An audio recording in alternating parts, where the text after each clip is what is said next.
Raushaan Seychell, Yep.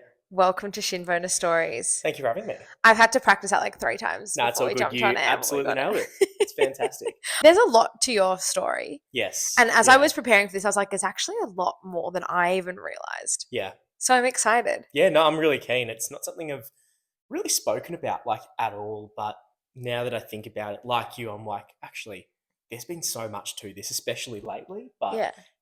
yeah, really, really excited. Well, let's start from the beginning. That's Yeah. the best place to start, as I will say. Yeah. How did you even get into football as a So kid?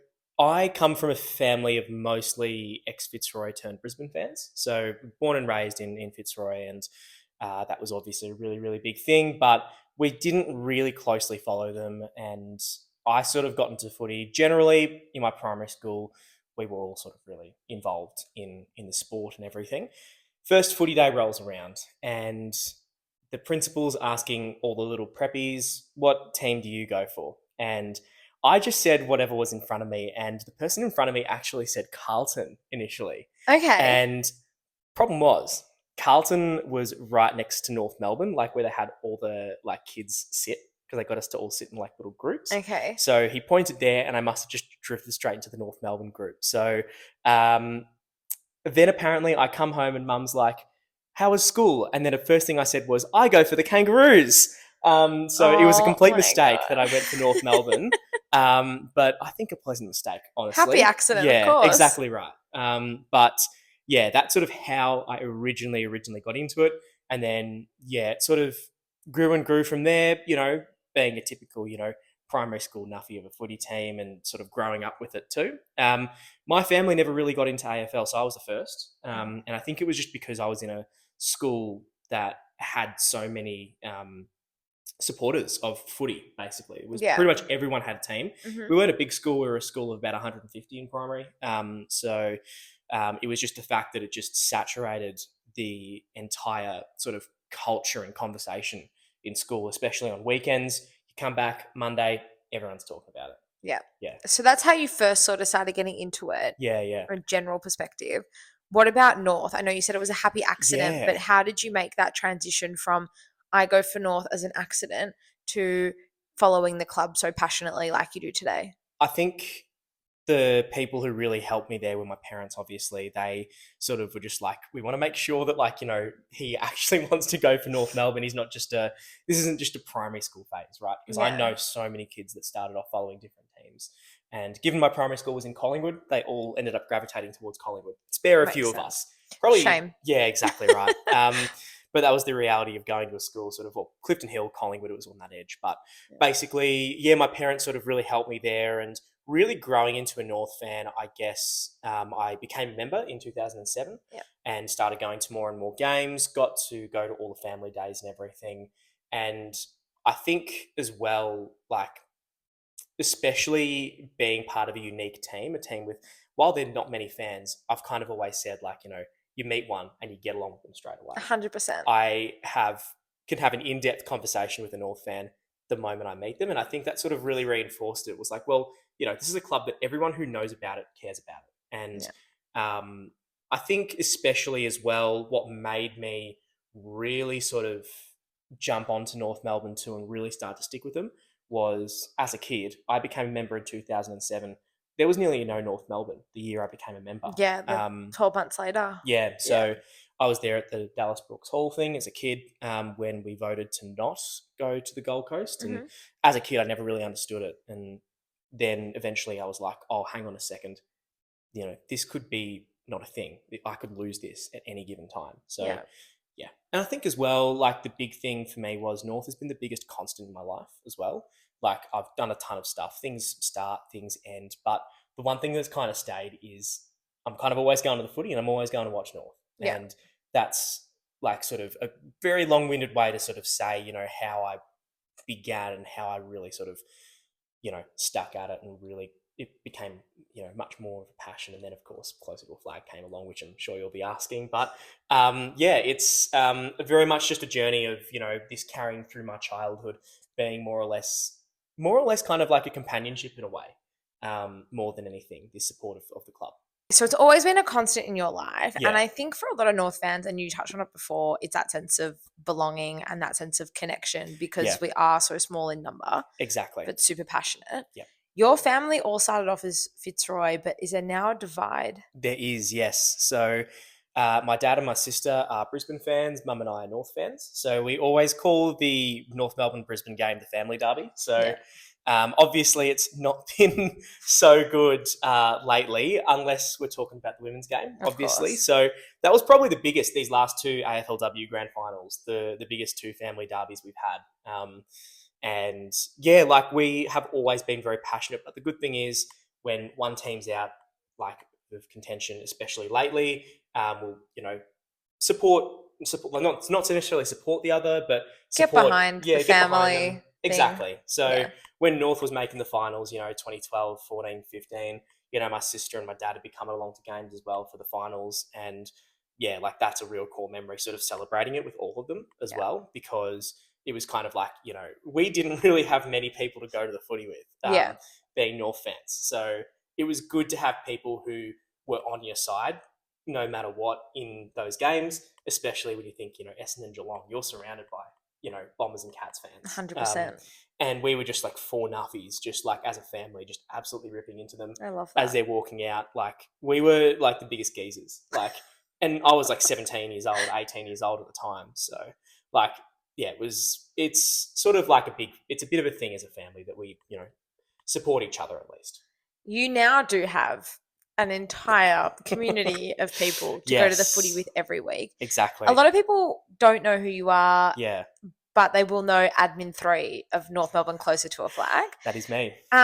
You actually were a latecomer I to was. North Closer to a Yes. Flag. Can you tell me how you got involved with the page? Yeah, yeah. So I do a bunch of other content, and more or less, in my other like content space, I would joke about being a North Melbourne fan. And Tyler or Admin One of North Closer to a Flag, they were posting at the time. It was a very, very new page, only on Facebook, probably only about maybe like 1,000, 2,000 followers. What year And was this, just to give context? this was in the middle of or late 2021. Okay. So just sort of, when we're coming in and out of lockdowns and everything. So everyone and their dog had gotten into content. And because there was nothing else to do, right? Yeah, of And course. basically the only thing that was a constant was, those 7 days a week of just footy, Yeah. and those rolling matches during. Those like 5 p.m. on a Wednesday Oh, those were at the good. Gabba. I'm just Yeah. like, this is what my life has become. And just So, Groundhog Day oh, watching us getting belted multiple times a week. absolutely. It was great. It's both the best and worst. Like it sticks out in my mind as like a very pure thing. Yeah. But God, it was bad. Yeah. The football was awful. terrible. Terrible. But Tyler's asked me like, "Hey, do you actually go for North?" And I'm like, "Hell yeah, I do." And he's like, "Do you want to come help us with this page?" And I was like, "Yeah, sure." So he just added me as an admin for North Melbourne Closer to a Flag, and that was, it was a bit of a meme. The whole premise of the page is being, comically optimistic about what has been one of the worst teams this side of the 2000s. And, we kind of just were posting tongue in cheek, especially, through the David Noble era, which in my opinion, you can take the COVID years, you can take 2023, you can take 2024. Probably 2022 was the darkest period as a North fan that I can remember. So we were just trying to stay optimistic. Yeah. And then it just kind of spiraled from there. So North Closer to a Flag, we did this thing on David Noble's last game at the MCG against Collingwood. We're like, fuck it, let's just see. We're going to say, meet us at this part of the ground. I think it was next to the MCC. Yeah. We'll see how many people turned up. We got like 60 or 70 people there. Crazy. And people were just like wearing our merch and our shirts. Well, I'd say Tyler and Liam 1 and 2, they were the ones who set this all up. Yeah. But I just kind of spontaneously posted, I'm like, what if we all just met here one day? And it actually helped because that was one of the few games we played okay in. And people were like, oh, that was really fun. We were making like chants and everything. Yeah. And I just remember this father and son who supported Collingwood had no idea this was happening. And they just get surrounded by these absolutely rowdy, like mid-20s men. It was unreal, honestly. And it just kind of grew from there. Obviously, the clubs got involved. We do Bay 29s. We get like our own aisle, which is insane. It's amazing. It's a great atmosphere down there. And we sponsor Toby Pink, and that's insane too. Like, it just, it's grown into like this massive family. We go and we just know we're going to be around people who love North Melbourne, who are optimistic no matter what, no matter how dark it may get. And even if it's not going well, we can still have a bit of fun. We can joke about it. Like, sure, we're down by 60 points, but hey, I got to play some Clash of Clans. Yeah. Like, we have a bit of fun with it. And obviously, we started sponsoring Toby Pink, which was insane. Amazing. I think we really had that moment. I had that moment where I just had this split second of clarity. We're sitting and we got invited to this players and sponsors event. We're sitting there having a chicken parma with Charlie Comben and Toby Pink. And I looked at Tyler and Liam and I'm like, boys, has this gone too far?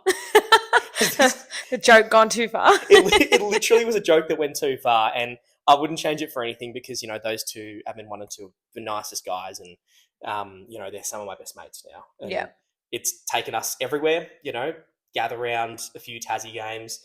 I'll be going over to Perth next year, well, this year actually, and hopefully gather around again this year. So Fingers crossed. It's a wild adventure. Absolutely, and it's funny, like all it takes, and I've learnt this over the last over 10 years, but in particular the last 3 months since starting Kanga TV, it's you just do it. Yeah. And you just never know where it's going to take you and what's going to happen. But if you just go in with open arms and open mind, it will take you just in the most incredible directions. Yeah, absolutely. And I think the thing with footy media and footy social media as well is it can be a very negative space and it can be a very toxic space. And Absolutely. Our whole attitude was like, well, if you're going to be negative about North Melbourne, you can just look at any like news article about the club or anything about footy. Why not be a space for optimism? And it's like, well, we know that it's already going to be very tough being a North fan right now. So why not just make it fun to go to games? Why 100%. not make it fun? And then it's going to be even better if we win. And 100%. like, I would genuinely say some of the most fun I've had, sure, we've had our finals wins and stuff. They were good games. But in terms of the fun I've had at matches, I would say nothing beats my experience in Bay 29 because you're sharing that experience with people. They come up to you after the game. We go out with people. I still remember the Gold Coast game. I went out with like 20 people I didn't know. And like, I ended How up good was that? adding someone socials. It was your birthday as well. Yeah, it was so good. And it's just like, it's not an experience that I've ever really had at the footy. Yeah. And again, like I said, I don't go to North games with North fans previously. Yeah. Whereas now I've got 300 North fans that I can go to a footy match with every week. Some are recurring, some are new, and it's just insane. It's like we have this like, it's like, oh, I have North supporting friends now. Like, it's insane because like I've never had that before. I've never been in that position. I've always gone to the football with my dad and my brother. Yeah, and I'm really fortunate in that respect. But since starting Kanga TV, I mean, I've been in the space for a while, but in particular since starting the YouTube channel, I've really grown to understand the need for community. And I think a lot of people feel like football for them is a sense of belonging. Yes. And I think that a lot of people don't know about Bay 29.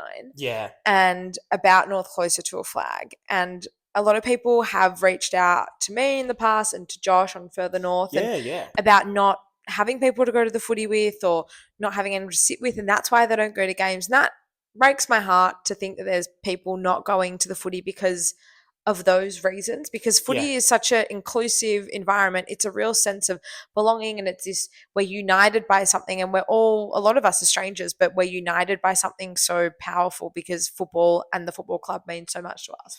Yeah. For anyone who is watching and wants to come along to a game in 2025 and wants to be part of Bay 29, what would you say to them? So everyone's welcome. It's a fantastic atmosphere, environment. We typically fill out every week. Bay 29 is one of the smaller like wedges near the race. So getting quick with tickets. We on North Melbourne Closer to a Flag post on our Instagram and Facebook the link to tickets. They're really cheap actually. They're level 1 tickets and they cost $19. At least this season they were. Whereas the seats around you would maybe cost $60, $70. So it's a really affordable day out. You can be with passionate fans and you also don't have to be there every week either. Because I think there's an expectation where if you're part of a supporters group, whether it be formal or informal, like us, which is a very casual group, that it's expensive. You have to be part of the club for a long time. You have to know people in the club for a long time. and you have to be there every week, which is an expensive habit, and it's a time-consuming habit as well. Yeah. But with North Closer to a Flag, we've got people who come maybe once or twice a season, and some will fly down because they go to one specific game because they go with family or it's like a birthday thing. We had people fly down and from Queensland, and they just happen to be in Melbourne for one specific week of the year, and they come and sit with us in Bay 29. So nice. So it's really, really good that we are sort of like this casual environment. You can come once or twice, you can come every time.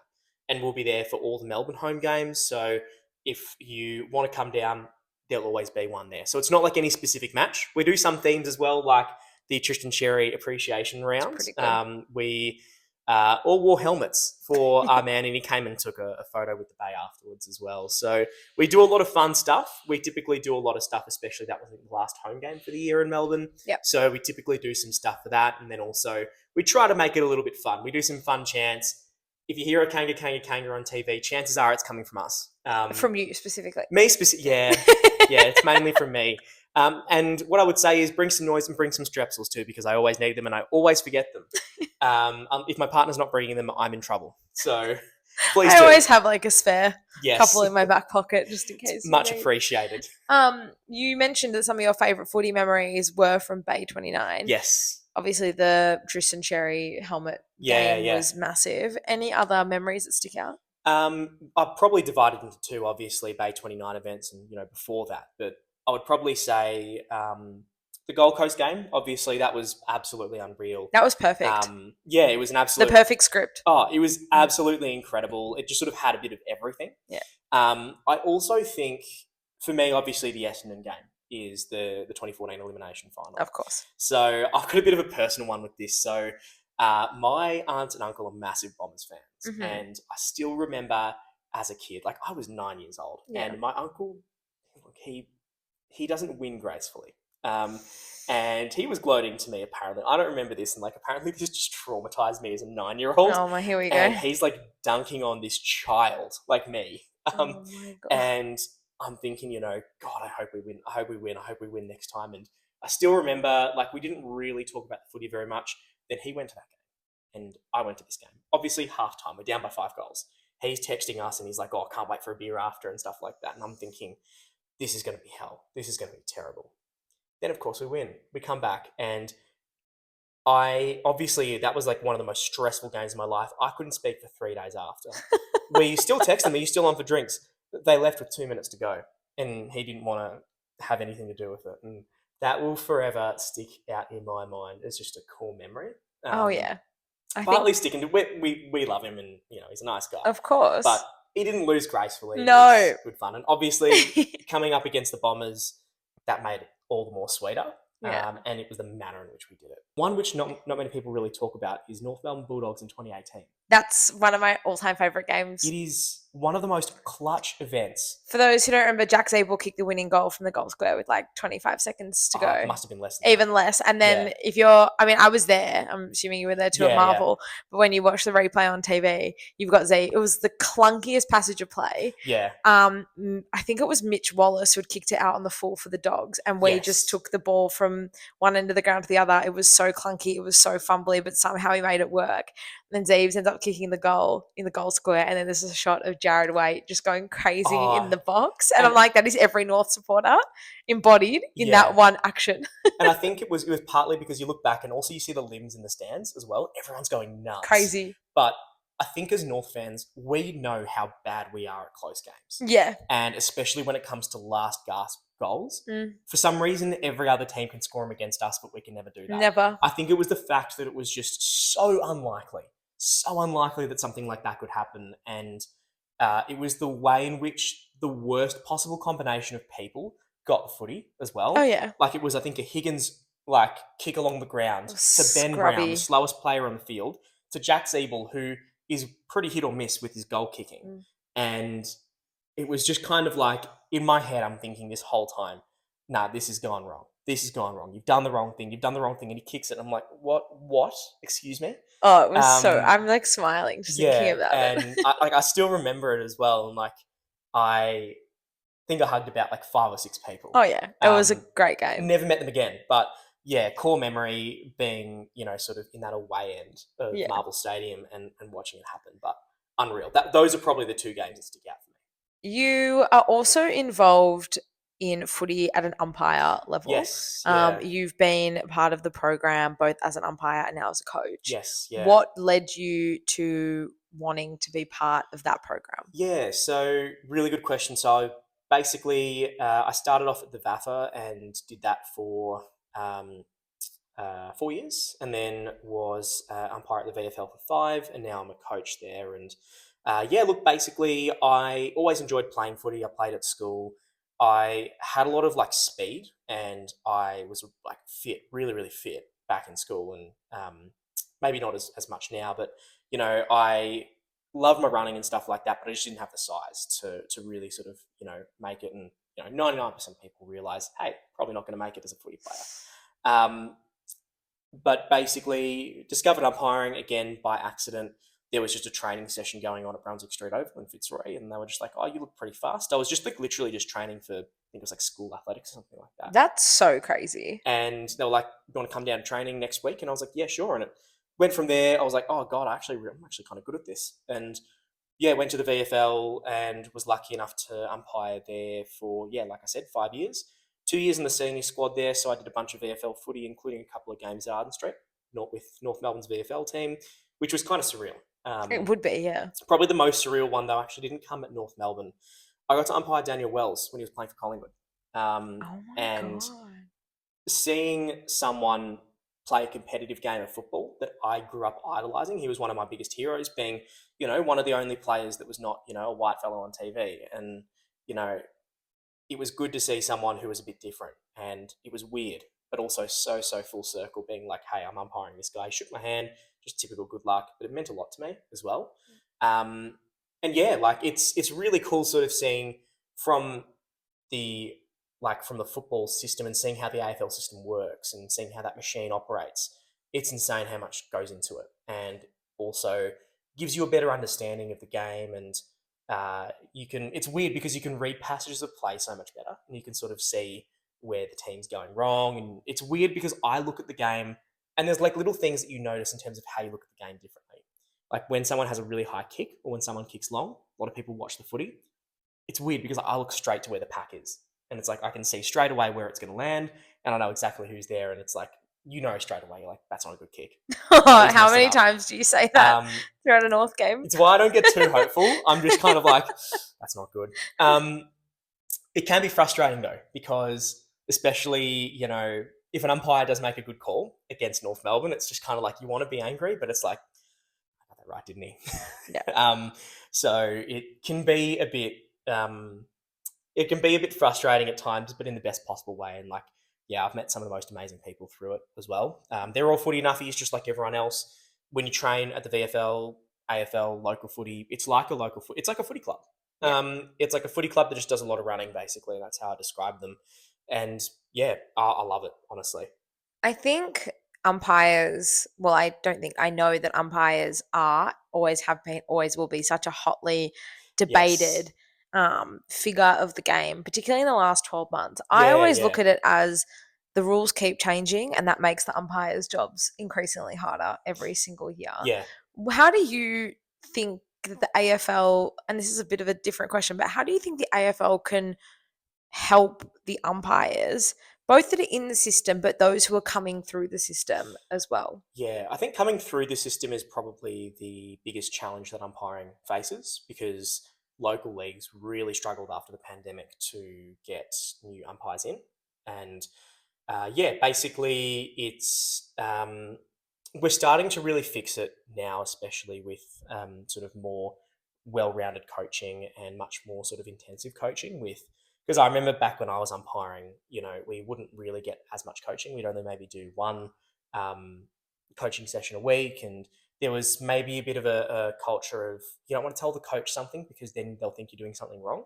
Whereas I think now, and this is something the AFL's doing really well, in my opinion, is if you get something wrong, if you're maybe not confident on something, you can be like, hey, I don't know if I got this right. Can you take a look? And it's like, as a coach, I'm just like, yeah, cool. Like, no one observed you, so no one coached you on that game, so I'm just gonna watch this non-judgmentally. Obviously, if it's a massive screw up, we might have a bit of a chat about it, but we want them to be better, and we want them to be better umpires. And I think it's in its early days and it's in its very formative days, but it is something I'm very optimistic about, is the way that we coach and the way that we mentor and improve umpires' performance has really, really changed from a fundamental level, just allowing that discussion. I can't speak to what the AFL does at the top level because I'm not really awfully familiar with what they do, but from a pathways point of view and what we do at the VFL, I think it's really good because it prepares them to ask lots of questions at the AFL, and it prepares them to be unafraid to talk about things that they may not be so confident about. So yeah, I think as well, like I sort of said, that barrier, of course, of maybe having that bottleneck of the numbers of umpires coming through could be a bit of a challenge, but I think we are going to overcome that eventually. So yeah, it's definitely a work in progress, but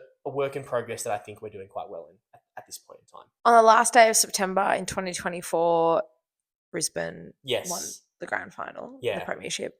We caught up at halftime. Yes. And we were just sitting here, and I feel this pretty much at every grand final that I go to.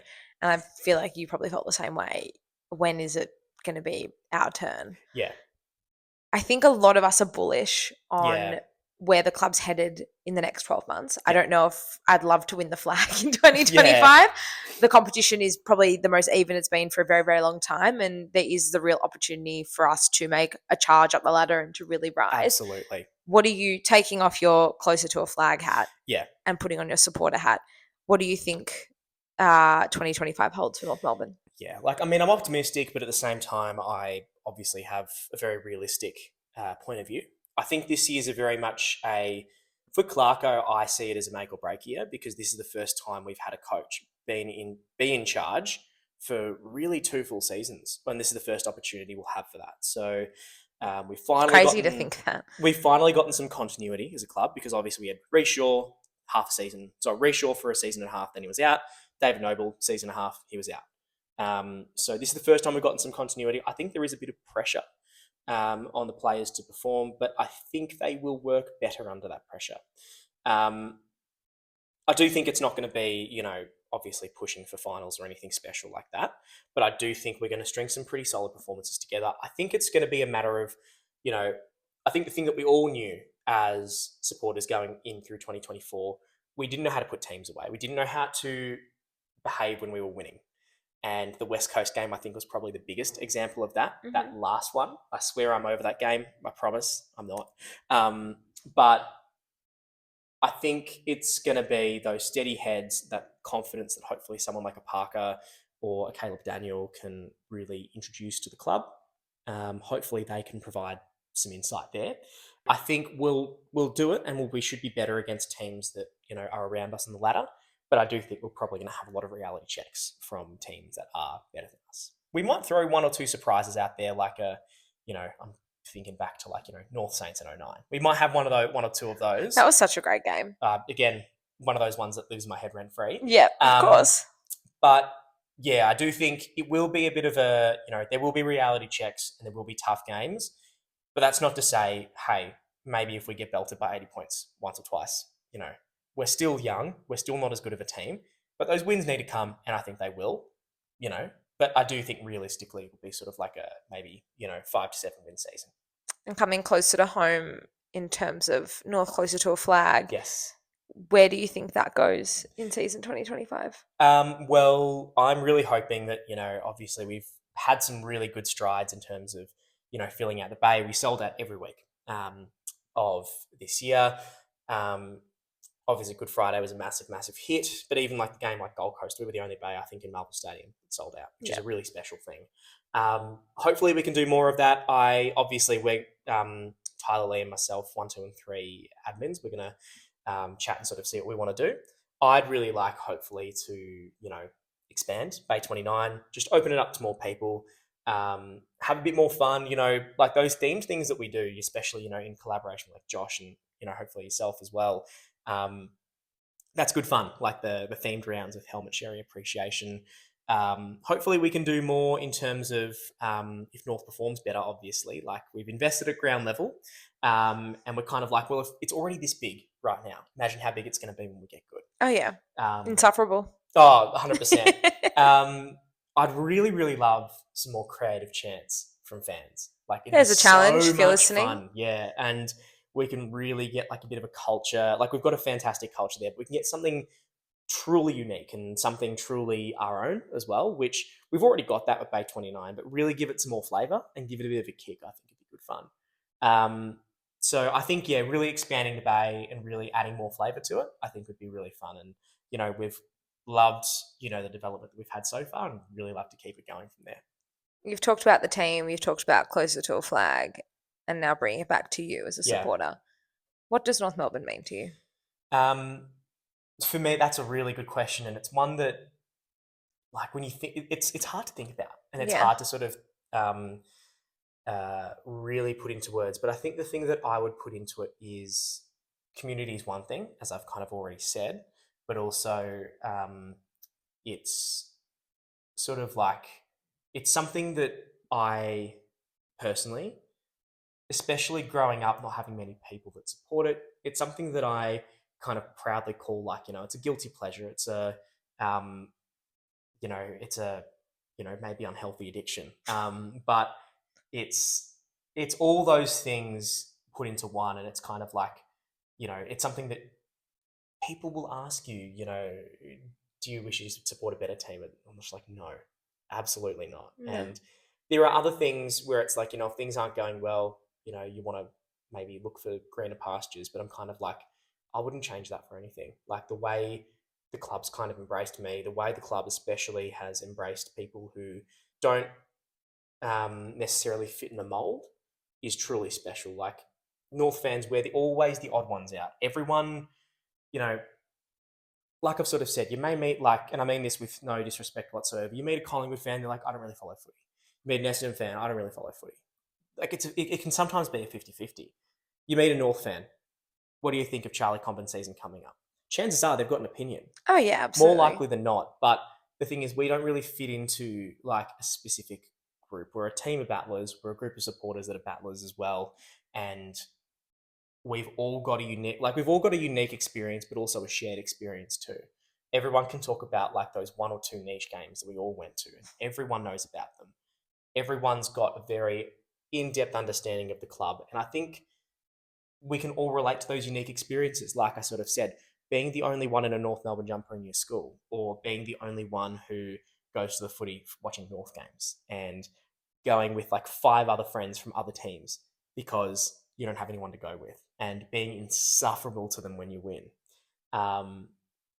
And, maybe going to a game and you've got a whole bay to yourself because it's a small club. Nice. And it's one of those things where it's like, going for North, the memories are never going to be glamorous, but they're going to be unique, and they're going to be ones that every single person that goes for North shares.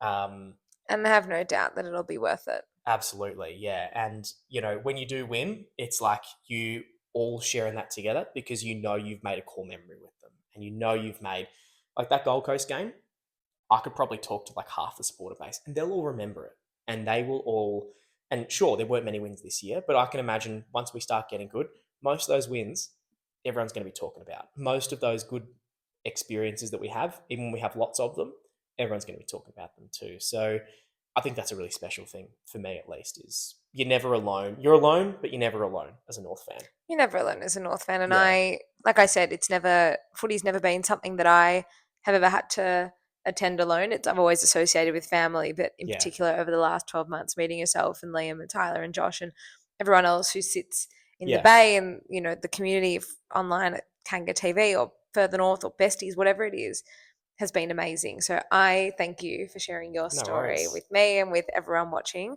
And I can't wait to have another cracking year together at the footy. Absolutely. And for those watching, we'll hopefully see you in Bay 29. Absolutely, we will. Sounds good. Thank you. Go you. North.